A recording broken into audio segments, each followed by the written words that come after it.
হচ্ছে মা? এটা গজা হচ্ছে। আর বানানোর প্রসেস?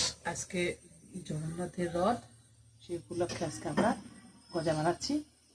আমরা ঘরের জগন্নাথকে দেবো। তো বানানোর প্রসেস? বানানোর প্রসেস বলতে ময়দাকে ভালোভাবে, এই যে আমাদের ময়দা মাখা আছে, ময়দাটাকে চিনি দিয়ে, লবণ দিয়ে আর তেল দিয়ে ভালো করে ময়ম দিয়ে এটাকে তৈরি করা আছে।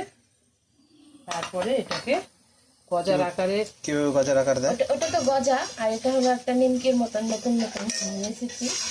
এটা এরকম করে আটা জল দিয়ে গুলে দুপাশের মতো লাগিয়ে দিলেই সুন্দর শেষ হয়ে গেল। আর তারপরে এই যে কয়েকটা তৈরি করা আছে আমাদের এখানে। তারপরে এটাকে তেলে ভাজবো। এই যে শিরার মরিচ বাবু, এটা কি ভাজা, কি ডিপ ফ্রাই করতে হয় না হালকা ফ্রাই? হালকা হালকা ধিমা আছে দিয়ে হালকা করে ফ্রাই করব। যখন ব্রাউন কালার হয়ে যাবে, নিমকিটাও যখন ব্রাউন কালার হয়ে যাবে তখন উঠায় নিব।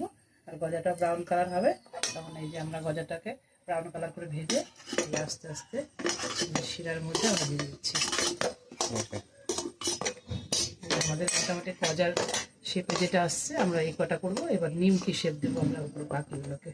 ওকে, টাটা।